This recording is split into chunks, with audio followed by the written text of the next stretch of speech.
From the absolute peak of civilization we've ever seen in the wasteland, to a smoking crater in the ground, here is everything you missed in Fallout Season 2, Episode 2, The Golden Rule.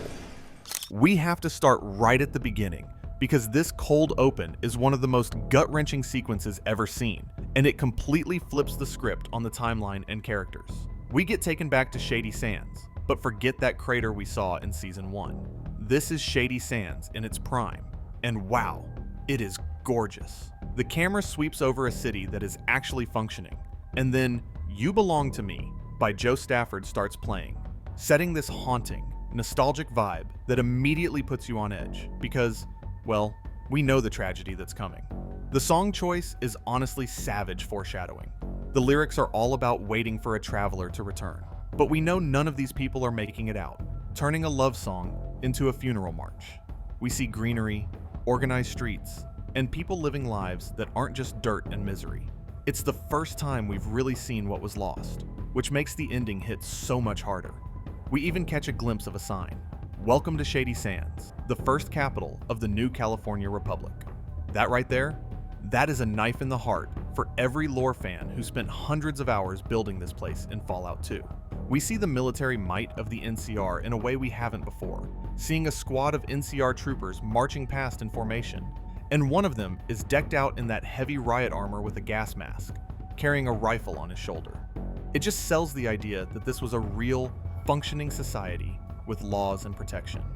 Then we meet Maximus's parents, and casting Bashir Salahuddin as his dad, Joseph, chef's kiss. He brings such an immediate warmth to the screen. He's working on a water filtration pump, tweaking a valve until crystal clear water pours out. He actually does it. He cracks the code. He even checks it with a rad meter, shows the needle in the green, and tells his wife, no trace of rads. There's even more clean water down there than we thought. He's talking about growing crops and having another kid. His wife makes that hilarious joke about him birthing the baby out of his own ass if he figures out how, and you just fall in love with this family. They had hope. They were literally just getting started. Then there's this crushing banter, where Joseph tells Maximus he might be as good as him one day, and Maximus hits him with that childhood confidence. No, I'm better than you. His dad just chuckles. Watching that in retrospect, it destroys you. And then guys, the show drops arguably the biggest Easter egg of the entire series so far, and it literally walks in on two legs rocking a pith helmet. We see a caravan roll up, and there's this traveler muttering to himself. If you are a Fallout, New Vegas stan, your ears probably perked up immediately because he actually says the line. He goes, patrolling the Mojave almost makes you wish for a nuclear winter. And he doesn't just say it once, he loops it. He's actually glitching. It is such a brilliant way to integrate game NPC behavior into the live-action canon without it feeling too goofy. But the implications here are terrifying. Suddenly, the traveler drops to the ground, convulsing, with eyes that are bloodshot and bleeding. Joseph pushes through to help, asking for a dock, but then he sees this guy has a sparking, metallic component with wires embedded in his neck. That is one of Robert House's mind control devices. This confirms Hank McLean didn't just push a button in a silo somewhere to destroy Shady Sands. He had help, or used assets connected to Mr. House to physically wheel the nuke into the town center. Joseph realizes what is going on. He rushes to the cart, rips off the tarp, and sees the bomb. He tries to disarm it, grabbing a pair of pliers from a toolbox. His hands are shaking, and the panic is setting in. The Pip-Boy screen shows a Vault Boy carrying a bomb graphic. He jams the pliers into the mechanism and twists hard, but he accidentally triggers the failsafe, and the Pip-Boy flashes, "Failsafe activated," with a screaming alarm graphic. He fails, and we get the origin story of Maximus in the fridge. Joseph runs home, yelling at his wife to get her kit before throwing everything out of the fridge. It's a classic Indiana Jones trope, sure, but in the Fallout universe, lid-lined fridges are actually a legit way to survive a blast, provided you don't suffocate. The goodbye between Maximus and his parents is heartbreaking. I'm going to need you to stay in here and eat and drink very slowly, he tells him. Maximus weeps into his father's shoulder, and Joseph gives him that final piece of advice. As long as we leave it a little bit better than we found it, we did okay. Maximus is trying so hard to be that good man in a world that rewards bad men. A blinding white light pierces the fridge seals as the explosion hits. Then we get the smash cut to young Hank McLean washing his hands. The de-aging tech on Kyle MacLachlan is frighteningly good. He looks completely soulless. Young Lucy calls out, "Dad, come read to me," and Hank smiles, saying, "Okie dokie." He checks his Pip-Boy, confirming the detonation with a screen that explicitly reads, "Detonation successful," and then goes to perform his fatherly duties. He sits down with young Lucy and young Norm, and when Lucy asks when her mom is coming back, Hank just ignores the crushing reality of what he just did to read The Wind in the Willows to his children. The sociopathy is off the charts. Jumping to the present timeline, we see just how much that trauma has shaped Maximus. Aaron Moten is doing incredible work here. In Season 1, he was scrappy, nervous, and unsure. Now, heavy is the head that wears the power armor. A feral ghoul in the shadows twitches before screeching and charging, and muzzle flashes strobe in the darkness as they open fire. He's dispatching ghouls with a cold efficiency that borders on robotic. They kick open a door to a back office where a ghoul wearing tattered sailor-like clothing is slumped over a desk. It wakes up and lunges, but Maximus's partner fires a single shot, blowing it back against the wall. After they clear the area, there is a crowd of Brotherhood soldiers and scribes waiting on the ground, and they start chanting, "All hail Knight Maximus! All hail Knight Maximus!" It's this cult-like adoration that Maximus is receiving, but you can tell he feels detached from it. When his squad finds the loot, a heavy, industrial-looking device that looks like a high-capacity fusion core, he's dismissive. "Doesn't matter," he says, ordering them to pack it up and report to the vertibird. We then see him sitting in the co-pilot seat as they fly away. This is a guy who has seen the peak of what the Brotherhood can offer, and he is already disillusioned. He's not in it for the tech anymore. He's looking for something real, something that lives up to the promise his father made him in that kitchen. We also get a brief scene showing how the Brotherhood actually finds these things, where we see a small rocket probe parachute down onto the sand dunes. Two scribes wrapped in red robes struggle to open the hatch, and one has to use a power drill just to unscrew the door. He reaches in, pulls out a glowing cylinder data core, and says, "Good, we got power." It emphasizes how analog and scavenged their high-tech operation really is. They hook this tech up to a series of massive wind turbines, which spin up and literally blow an entire landscape of sand dunes away, revealing the buried entrance to their new base.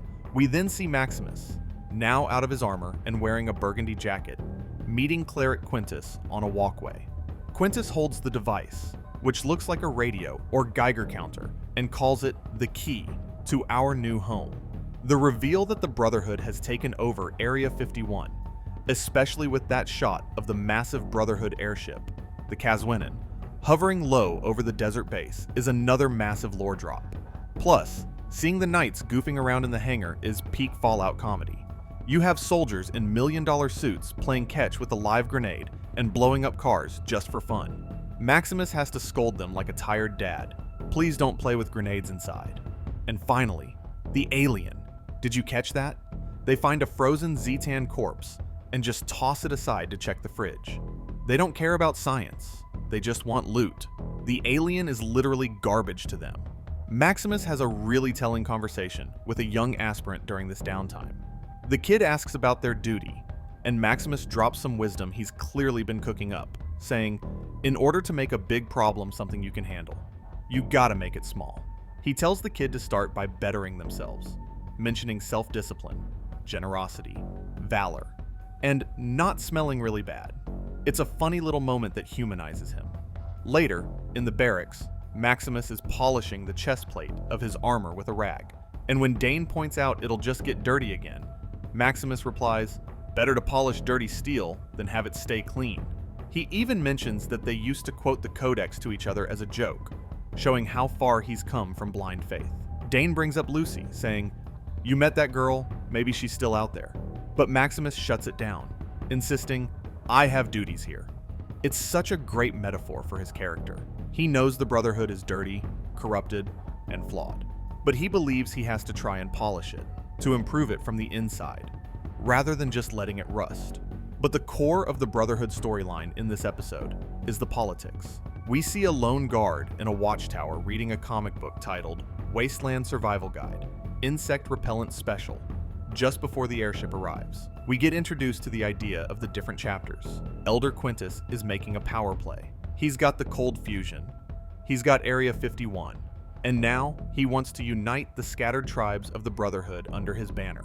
He calls a summit, and the character dynamics in this meeting are hilarious.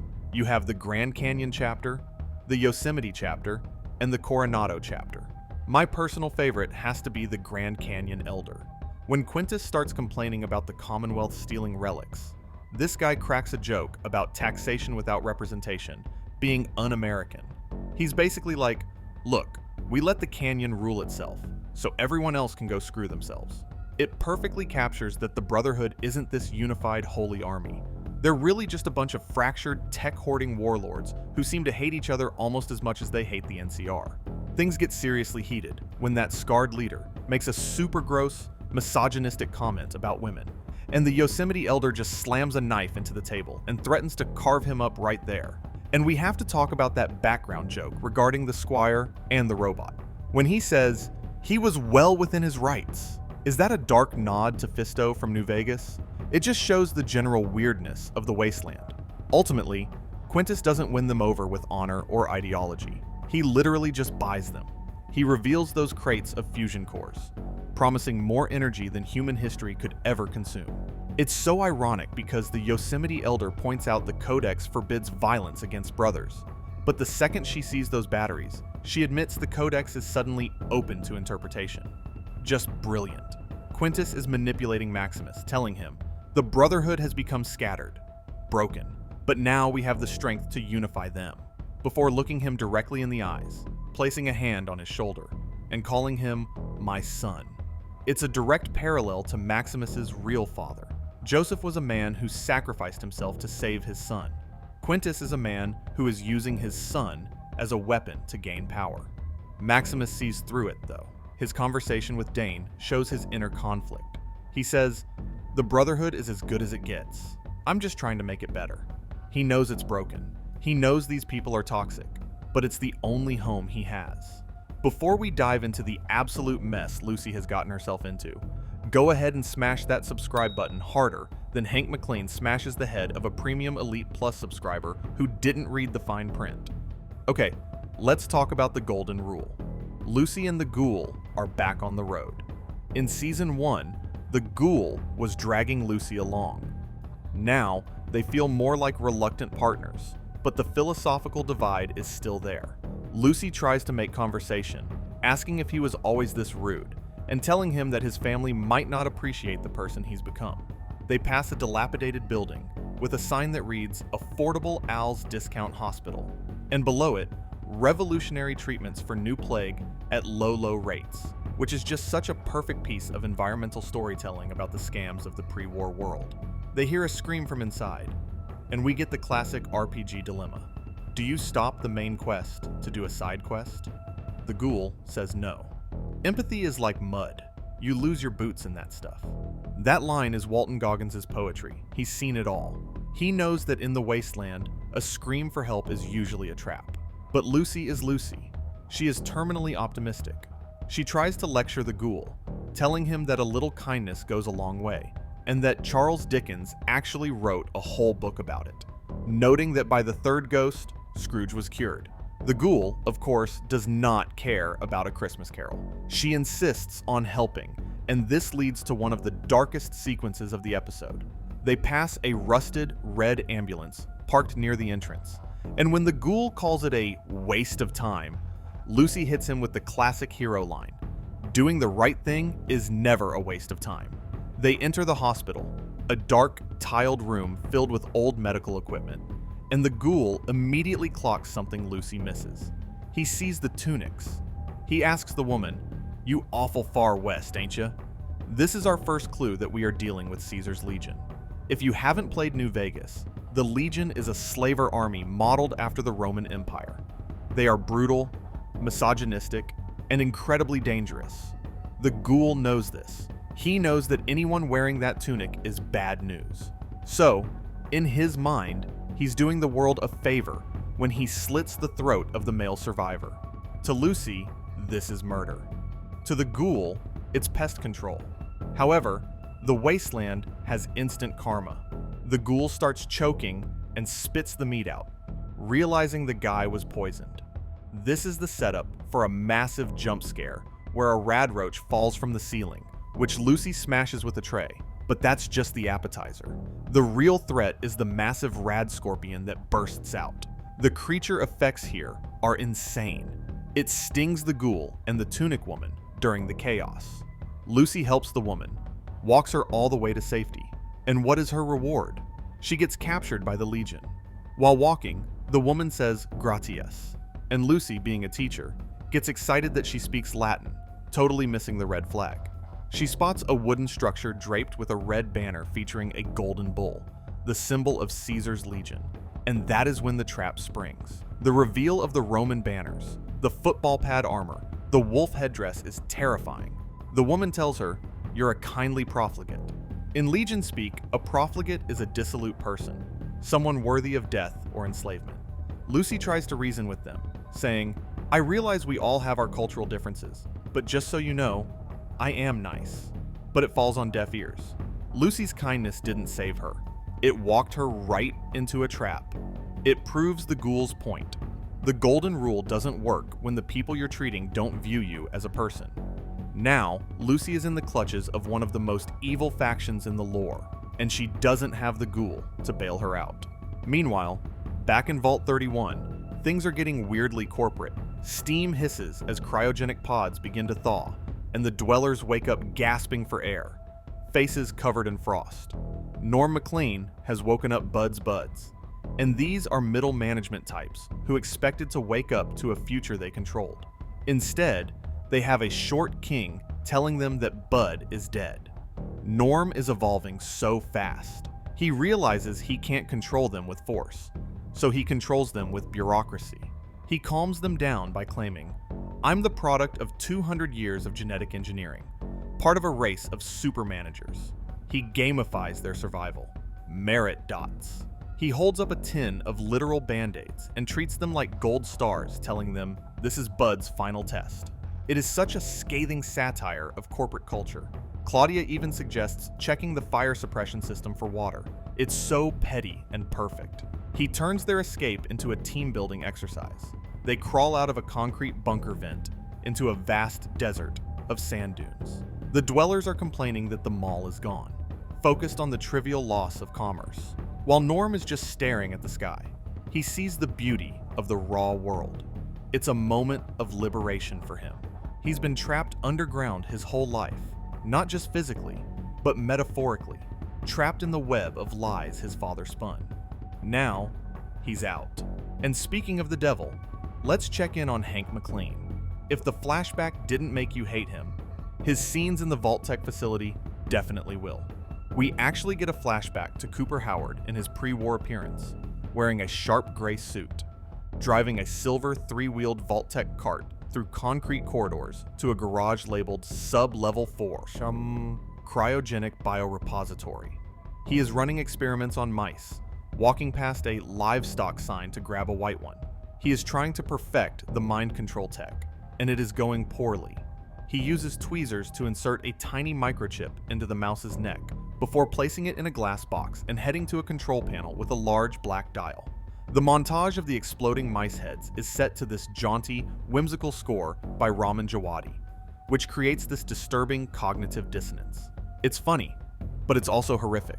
We see him turning the dial up slowly, increasing the frequency 001, 002, 003 until pop.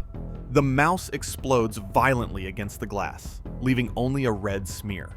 It shows how little life means to Hank. When the mice fail, he moves on to humans. We see a small electric vehicle parked in a spot marked Premium Elite Plus. He wakes up a customer, a guy named Steve, who looks groggy and disoriented. The conversation they have is chilling. Hank offers him a glass of champagne, playing the gracious host. Steve asks if it's Reclamation Day, and Hank admits it is, just not the way they thought. He mentions he's been running an experiment, but the mice are so small, very fiddly business. When he asks if Steve read the fine print, Steve admits he only bought a ticket for himself because family packages were too expensive. Hank, the man who nuked a city to get his kids back, looks at this guy with total disdain before telling Steve that family is everything. He places his hand on the large black dial with the red button. Hank claims to do everything for family, but he destroys countless families to achieve his goals. He presses the button, and Steve shakes violently before exploding, coating the glass wall of the lab in blood and viscera. Hank just says, "Try again." He is a monster who thinks he's a hero, which makes him the most dangerous kind of villain. Back to the Brotherhood, the episode ends in a fight scene that is just testosterone and steel. Maximus is challenged by a fellow knight, a guy who is jealous that Maximus got the credit for killing Moldaver. They decide to go bareback, which in Brotherhood slang means no power armor. The fight is messy. It's not choreographed like a superhero movie. It looks like a street brawl. Maximus wins, but not because he's a better fighter technically. He wins because he has more to lose. He stabs the guy with his own knife, and the brutality of it shocks everyone, including Dane. The Brotherhood Knights cheer, but it's a bloodthirsty cheer. Maximus looks around, and you can see he realizes he doesn't belong here. He's surrounded by savages in high-tech armor, and then the vertibird lands. We were told the Commonwealth wasn't invited. We were told they were too dangerous. And who steps out? Kumail Nanjiani. This casting is perfect. He plays Paladin Harkness with this swaggering, slightly comedic, but totally threatening aura. He walks in like he owns the place. I must not have gotten my invitation. The Commonwealth Brotherhood is the faction from Fallout 4. They are the ones who went to war with the Institute. They are technically advanced, fanatical, and extremely powerful. The fact that they are here means the civil war Quintus was afraid of is already at the doorstep. The look Harkness gives Maximus, that little nod, is electric. It's game recognizing game. So, where does this leave us?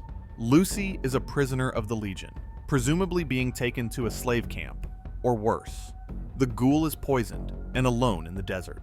But let's be real, he's too angry to die. Maximus is a hero to a Brotherhood he despises. On the brink of a civil war, he doesn't want to fight. Norm is loose on the surface with a bunch of useless middle managers. And Hank is popping heads in Vegas, getting closer to whatever endgame Mr. House has planned. If you aren't watching this show, you are missing out on one of the best video game adaptations ever made, period. Now, I need to go find a stim pack for my emotional trauma after that opening scene.